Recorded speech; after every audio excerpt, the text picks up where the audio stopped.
Bege kau hiwa maaba. Ka moto ka ma whakatahangani. O whakafungai atu e whakawhe. Whamore ala. E whakataa ke mua e ngāwe kua whai he talasiti. Ke ngāwe aki he kau whaifekau.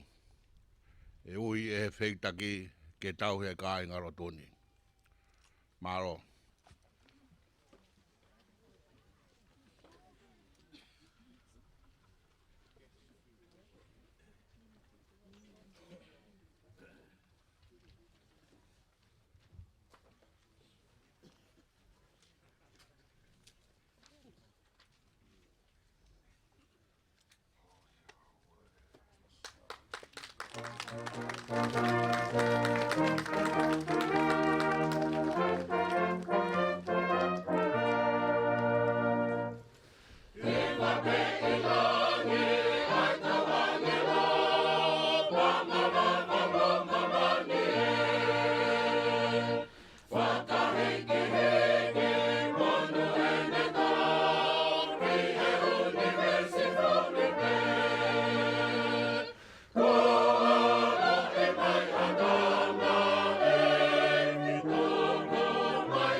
Kamoto moeke ko whankoloa kita ake e whatongia koeni ke whakakatoa tu whakawaki.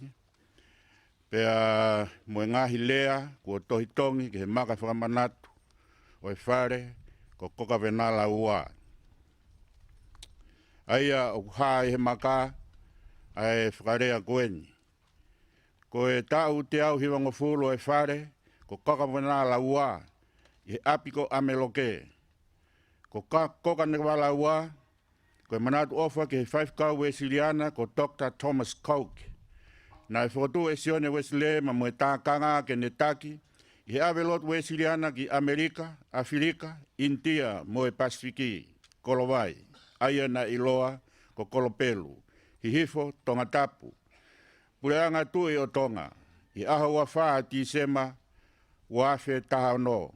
Ko ena awhifio king tupo ono, mo nanas queen i nanas pau. I've been asked to recite in English the words inscribed on the memorial stone for today's occasion. Dedicated by His Majesty King Tupou VI and Queen Nanas Pau on the 190th anniversary of the establishment of Kokanavela II, the second mission house built in Tonga for the British mission in Kolovai, Hihifo Tongatapu, King of Tonga, by the Reverend John and Sarah Thomas, and the Reverend John and Mary Hutchinson, July to October 1826. Ko whakawhei a eik Palestini, se Spesiana tawatai na o Tonga, Fakafaifekau tu ke tā ahio, ke ne whakakato ai proklama hoko atu. Holo peho mo awhifio.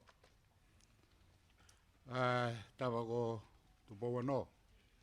Maa tahini kuini, nas pau tukwa. Tā ke motuani ke whakakato atu e whatongia. Ko hono ui o e Fakafaifekau misnare. Mo e Fakafaifekau na nau ngāu e mai ki he koloni pe mo e wahengani.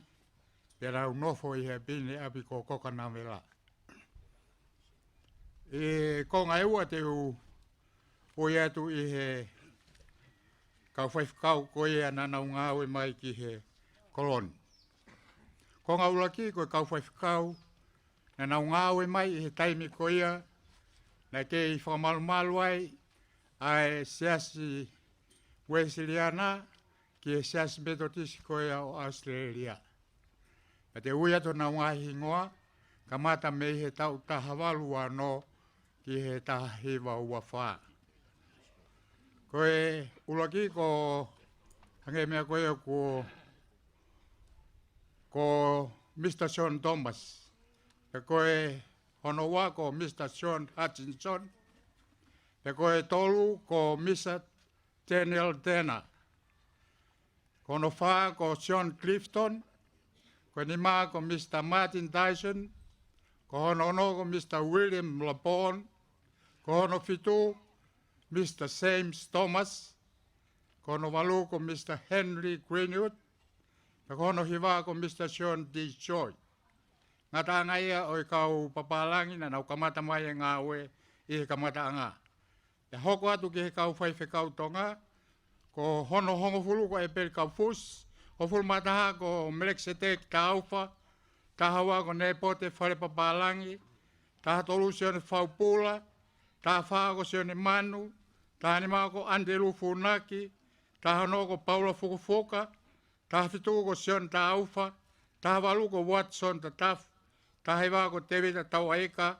Wanoa ko Aminias Vuki. Wataha ko William Tupou. Uowa ko Sioka Tame Tupou. Watolu ko Talaias Malupo. Ka ko hono uoful mawha ko Etuen Tupou. Ngā taa ngai a Fakafaifekau. Na nau ngāwe mai he kei Fakafaifekau ko ia ki Australia. Ka ko hoko atu ko ni ko Fakafaifekau ia he kamata ko ia. I hono whataha i ko e sesi i he tahiwa ua whaa. O hoko mai ai o au mai ki he tauni. Ka koe uraki Fakafaifekau i he kamata ko ia. I he mamahe ko ia hoko ko Sas Wesiliana tawatai na o tonga. Ko kamata ai ko setare ki manu. Ka koe taha ko ia nane hoko ia ko i fufo Palestine tonga. o e siasi. Hoko atu kia ia kere whinau, hoko atu kia ia manastu i fua, hoko atu kia ia talaias malpo, me tu isela talakai, Kristiane fonua, mateai e fonua, i kantariai, sio saia wakalahi, sio saia whinau, sio ne repakupu, sio ne whinau sisfa, Steven Manoa, Kamperi Taufa, David Avea, totaha koe nia David Avea nane hoko mai koe whaiako ka koe whaifekau. David Amone, Siare Waka, totaha koe nia nane hoko mai koe whaiako pe noi toi ngau whawhaifekau mai pe ki he wahengani.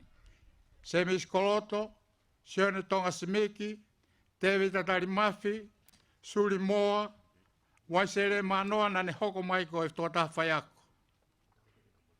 Pisope Sione Taufa, Charles Niumetolu, Sione Lepatoa, Uhila Whaingaa, Tui Tupou Kaea, Turia Siuta, Sione Tualaupani, tahako ia nane tō tau i he ngāwe i he koloni. Hoko mai lewa ahio, e presteni o sesi e aoni, o ne hoko ato leo leo, i he lakanga whawhiekau, la ngai e holo koe ni o siasi ai o tu me ka hala e taha. Hoko atu kia iko sosi wa helu. Hoko atu kia e vrem tua koi. Hoko atu kia e a sion hewe fonua. Tō tau pia mo sion hewe fonua. I he ngāwe. Leo leo mai lewa kia e a e Palestini. I he taimi ko ia, i he ahio, i he taimi ko ia. Pia mo sāmiu tuk tau. Sion whataha moritika. Na nau leo leo mai ki pot siasi. Pea hoko atu kia ia sione kite au safi, hoko mai ia sosifa koloti mau, sione whinau hangana, kamata e fufo e whakaukau, ke langa ai whare koe au tuunga e ta whataha au ni. Hoko atu kia ia tupou, whi moe fiaf, e koe whaosi, pa koe whaifakau lolo tonga wahenga, sa miwela tuione toa. Whakamao popo e ki whakahoa kou whai, koe fua melie. Pea moe fua koula e ngāue, pea moe fua ngāue kau whaifekau i he wāhengani, pea moe otu kolo lausi o i po.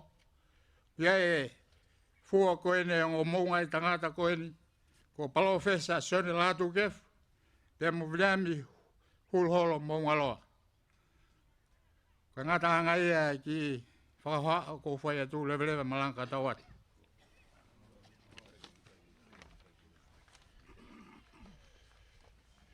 Ko sione moa laia, ko e whafofonga o e talasiti o siaso kolovai. Ko rat mua ka moto moek, ke tau whai e whakapa pa mo e manat ofa, mo e whawhitai, ke a tek nau tola e kau holo mo.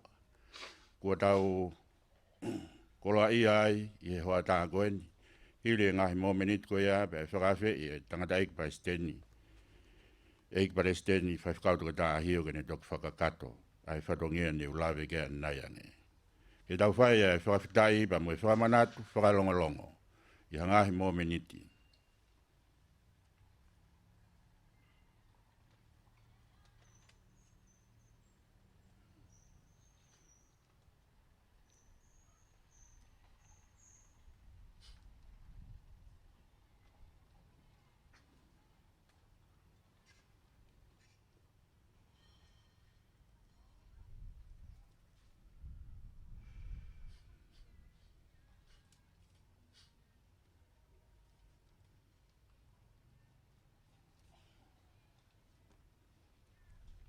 Amen. Eik Palestini whaifkautuka tā ahio.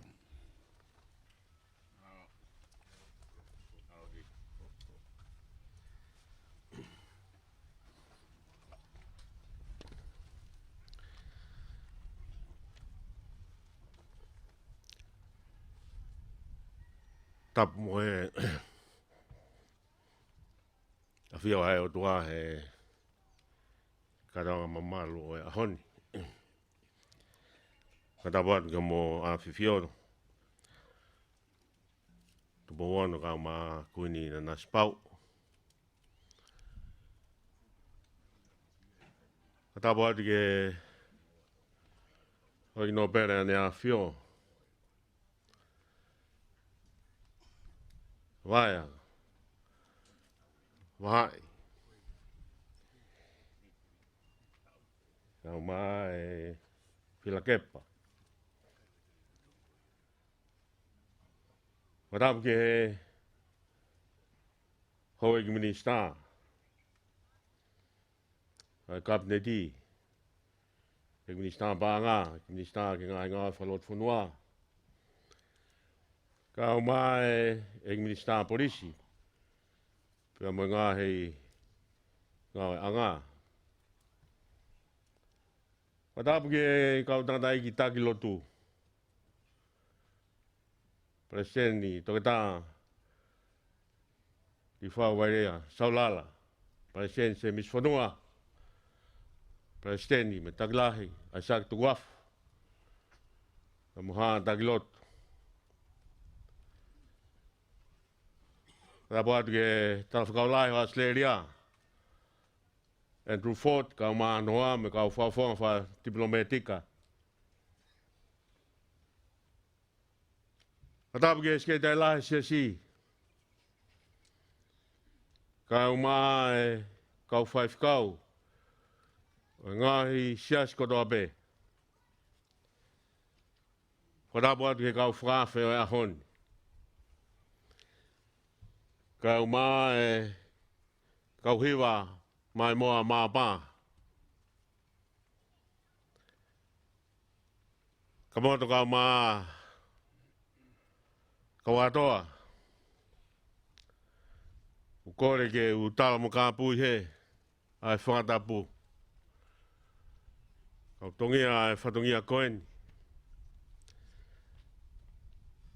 O e tama ko Brinisi ata. Pia mo e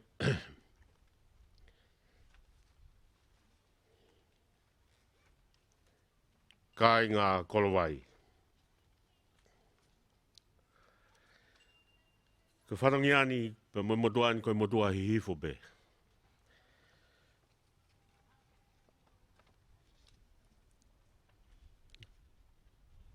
Kore ke skei tai lahi. Ka tako whai whakakate whatungia whakalotu. I kai te utoi whai whikawau he ahoni te motua hihifo be. Ko whawhonga atu, ata.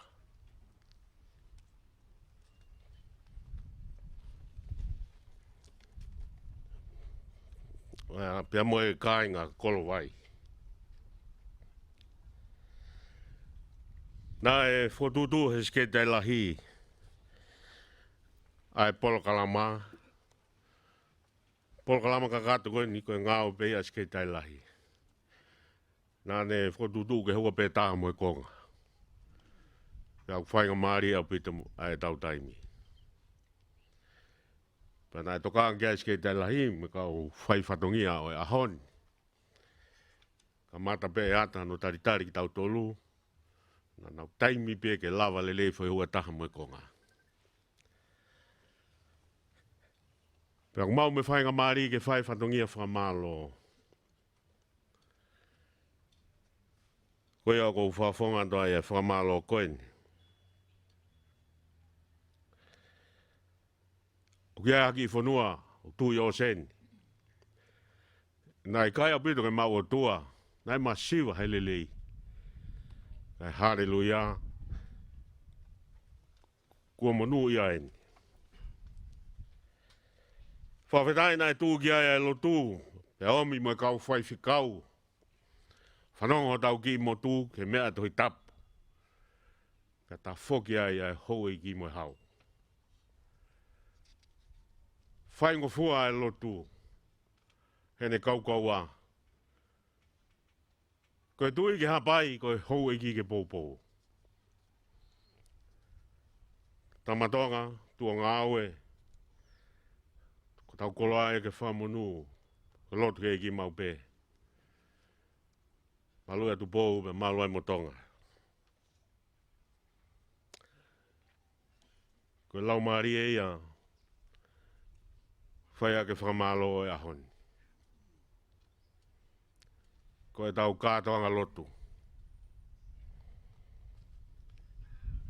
Whawhetai mo toi whakatapui pe whakafou. A e tau tari. A e tai o tua langi mo mamani. A e whakatuuta mai he mui whanua he hifo.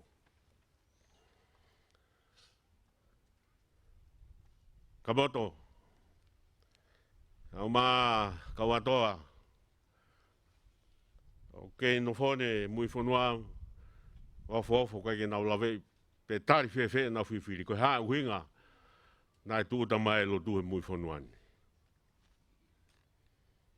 Pa koe tau ende te au hiwanga furu me ai.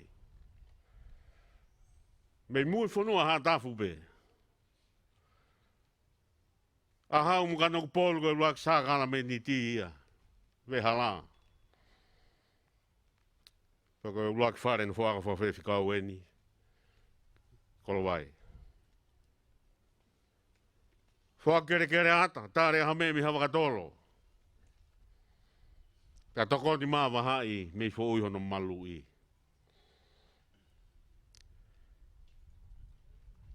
Tā noa whakahifo bena na uwha baba.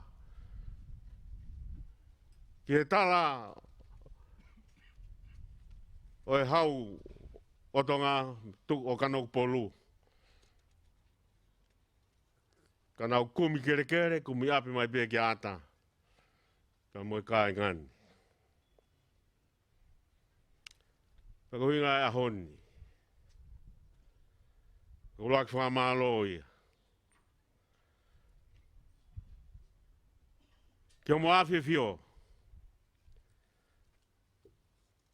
Lolo tonga e tau koe ni uoful mātolu. Nā mo prinisi ulukalala la wakatai. Pea mo prinsesi na nasi pau ai.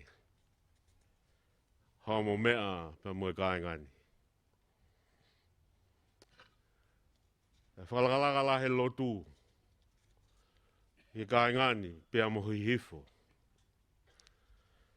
Pea kono whamanatu. Ke tauhi. Po puke a fufula.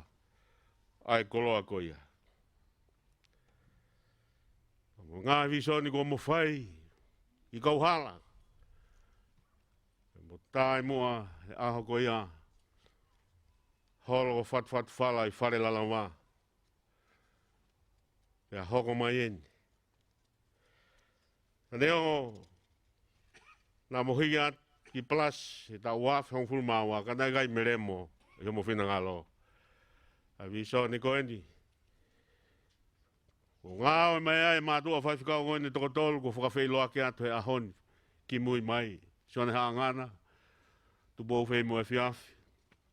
Ka o maa Samuel tu ne toa, si mātua se tuata. Pa behe ki ata o e ahoni, pia mo e kāinga. O whawhonga atu e whamalo a hi hifo, moilo tuitonga. I mataki poto, tapu mo afi fio. E kai meremo, e mo whina ngalo ai ngā weni. E whai e whamalo mo e whakawheta ki he otua. Mau tuku pātu. Te mau tauhi ai whareni. Nai toka kia moloto he kuhiri. Kai umaa. A hono tala. Mo ki ngāo e koe na ku whai historia au toki whakai kiki ai. Ai tala noa. E koloia ai ki mui whanua lausi o hi hifo. Hei tukuta mai e lotu. Mai na mea tau historia tau ta fitu hiwa fitu. Tukuta mai kau la maa sā. Porque London Missionary Society. Ai whaingatā nai hoko. Nau whoki. Tuta mai a Walter Rory, tau tawalu o wā. Kia whatu ki ta takamotonga. Na kai fuoloa ko ki balbarema whakawhamiri pe whaifekau pa nau whoki. Paka huinga e kovinani te nai whai e hongo missionare moata. Ko mua na te hoko whai ngata pe he. Hange na hoko ke kau la ma sa. Pia tau i mua ki nawa ke na mo ili lei whakasina mo na hongo hoa. Ko ia hei gai ke ufi ai luak tū tai ua nai whai ka tū ni pe historia ai whanua. Ke tau kolo ai ni na tū ta he tau tawalu ano. Ko hingoa Kokanavela Fikau ai ni. Ko luak hingoa ia na ai e lore he api ta takamotonga. Aspe he ki tō historia. Na ui beia e Walter Rory. Pea mo ta takamotonga ko Kokanavela. Ko fo i rea whakapitani ai. E toki hanga e ata ia, pia mo i kai ngao, ai whakatonga ko Kokanavela. Nā nau poto pe rea whakapapalangi. Ka winga e ko Kokanavela Fikau aini, ko Fikau laki ko tataka motonga. Ka o tui kuheni ai e minister ke ngai mea whakalot whanua, me whakafonga tonga tapu hiwa. Langa hawhare pe ai Kokanavela ulaki, ke uhinga maari e Kokanavela ua. Langa whare whai whikau. Tūta lore. Kai ngā tungi. Whamalo ata o pitu ke ngai tunga ko whatapua e ahoni. Vai amo he hoki no pere.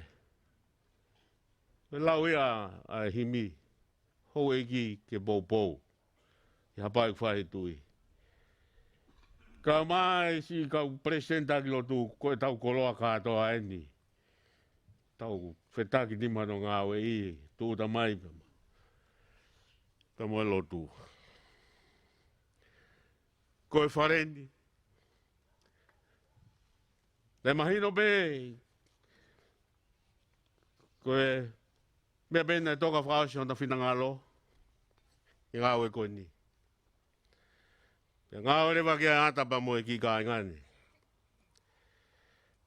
Pe nau whakataha e tala siti pe whonga whewhe, pe koe whare whare funga waka, whare piriki. Pe nau whakaukau ke langa pe mua ha whare, o hange koe whinangalo tu pou whaa. Koe mea nia koe tangi ta tau na ita tau whahau. Koe tangi ni ke ta tau, ai fia tau whahau. Ai tutuni pe tau whahau tu pou whaa, e langa ai whare lotu o hātafu e kolona hakai lotu e whotunga whaka Europe. Mo mea katoa pe whotunga ki whare lotu. Pe au mai kia e maka e tūtai lotu. Whakaukau pe ātapa mo ki mātua, ki ai pe whaunga whaka Europe o e whare. Pe kauhinga e o e whare. Tai kore rewa ke tā mape ko ki mutua ko plei kai tu. Kore pe mua, whamore atu ka moto. Ke ki mutua ke tuha ke o lunga. Ke wakai mai ki ai. Ko ki mutua ai nane tā. Ai mape. Koe a pena te whai, ngā we koe. Ke ngai langa tau teau ni manoa ko risko tu pou. Ko ki mutua aku lotu. Pe au karistiade. Pe au tau lele ono ki whamiri. Pane tā rewa e mape. Pane tala mai. Mau tāno pe me tala siti. Mau peke ai pe aha whare papa. Ke hange ke uluaki whare. Ke uluaki whare tau tawalu anō kua speye ki tō historia. Ka whetai hono mau. Pane tā rewa e mape. O whatatau. Pea koe koroa katoa, me mi koe koroa koe nai mai koe tope me muri. Pea koe mau whakaukau ke whaka Europe no mea koe tope koe manatu ofa. Ke si kau Europe na nau. Ka waha mai. He fut. Waha wholau loa o mai e koloa e lotu. Nai o si tonga pe lotu ia. O si tonga pe o tuai koe nau mai peo tala mai. Koe tua eni, kia mou tolpe. Koe ngai e whakamalo e ahoni. E wa whio. Koe tui, pametai ni kuini. E kou tui. Koe toki haere na hatui. Moha kuini. Kia api Nofo'anga he whakarea totonu. Kia whare Nofo'anga. Ka umau huwhanga atu.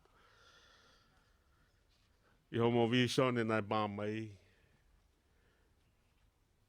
Mohare mai ahoni. Wa fie ata. Nai winga. Whamanate tau te au hiwa noa ke kore ki hifo.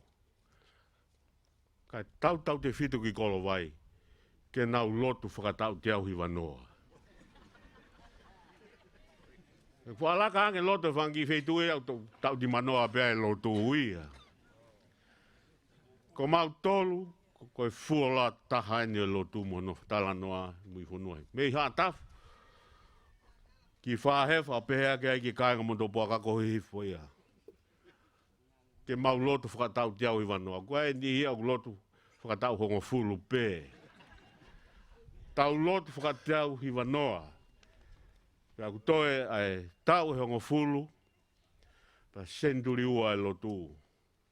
I tonga, koe tau koloa kātoa ke whukātoanga whakawhanua e ai tui. Pea mahono kakai, he wafe uano. Koe ai ki whakamalo e honi. No pere vai ka mahe o iki. Na winga ai skei dai lahi. Ke hua taha pe mo konga polo kalama. Ko iko hire ni ri wake na fifio. Kai whakawhai at ke mea mo hoki no pere, hoki minista, si kautaki lotu, mo mea ki whare. O ki ai tohi ai. Ko ki koe tūnga, whai historia ki a bit mo e whare. Koe tohi e kawahi. Kuna au whakamoni huawhai. Mo mea to ahi, ka mo whakamoni ai, koe kolo ai e whakailonga ai. Koe fo ia honi pe. Tuku ke. Ha ahi ma winga e ka hau. E nofo ai ke mo whakau ho tau he tohi. Koe na tau he tohi, kai ki aso na hingoa ai. Ka orewa ku sae na lotu. Ka te na tau he tohi. Winga ia, ku haa na haere atu, mona whare, na whakamoni tohi. Ka mo mea atu ki whare. O ahi mua, ki whaunga whakai urope koe ne whare, koe tau whaapa. Ki hongo Fakafaifekau misinare. He nā mai pepa mo e. Whaunga whakai urope o langa ki ai whare. Koe whakao si, o kei ki tohi historia hen. Luak tatau e ko whahoka ne a whio. Ki tohi whai ngāo ki ai, tahin koe nipa. Yo se nipa mo toki mea mai ke whailonga e ake. O kui he kau tauhi tohi pē, ai mahuinga o e tohi, mo toki whe mea aki pē ki ai. Kau kai kua pānki e eni ke te aha vete mo mea, ko mea pē. Ko ia e ki whamalo. E ahoni, whawhonga ata pa mo e ka inga, malo pito. Ko tau hiki tau tolu pa mei he Huufi Fale, ko tau whukātoanga lotu e ahoni. Tau whakawheta, koloa taonga koe lotu. Tau koloa ia e, pa koe maluanga peho tau whanua. Me na whai ai mo moi whanua, tuku ke o tuana e o mai he kau misinare. Kei maluanga taonga. Koe ia e ki lea whakamalo. Pa moe tala monu whakismasi at, me ata pa moe ka ingani. Mo awhiwhioka o maa e whakatangani, o tau mao. Whakismasi fie fia, mo tau whau monu ia. Rewa ai whakamalo, pa ofa ke tau lelei atu.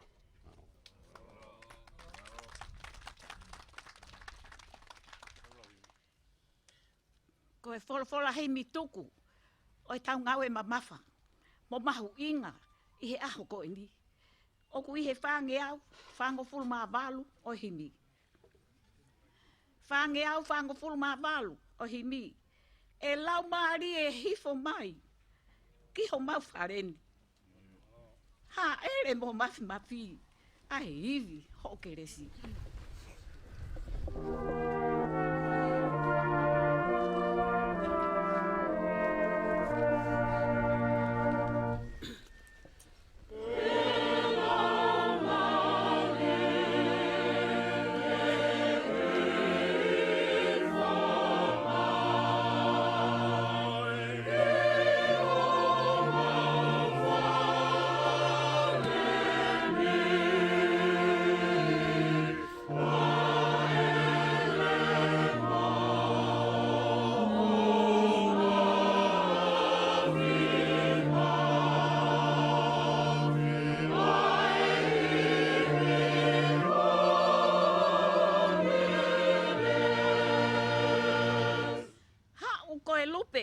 o whaki. Ho siasi la loni. Pau, whakanaa ki ai. Tauhi, o tau kapo.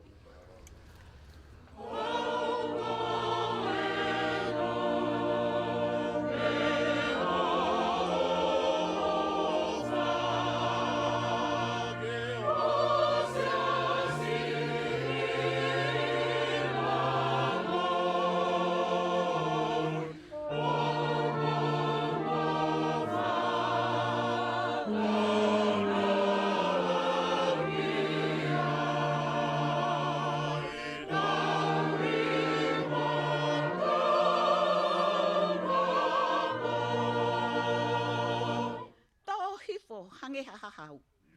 Ki ho mau atamai. Ngā hui ke kere tau. Ai, funga makani.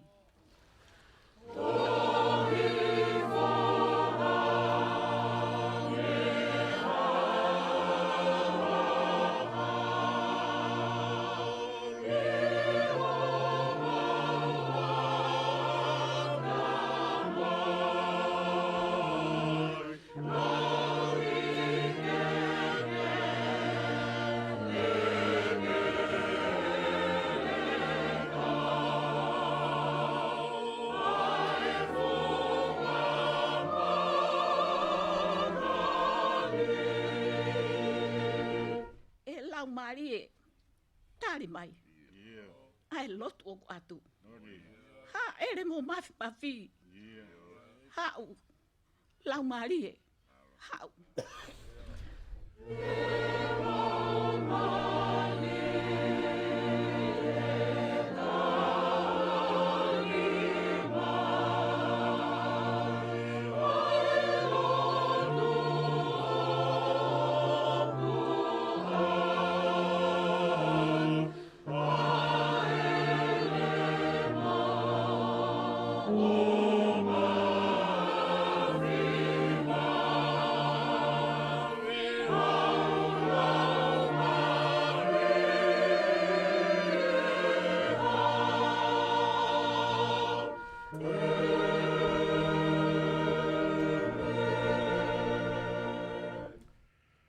Same valungu fulu maa wha ves taha.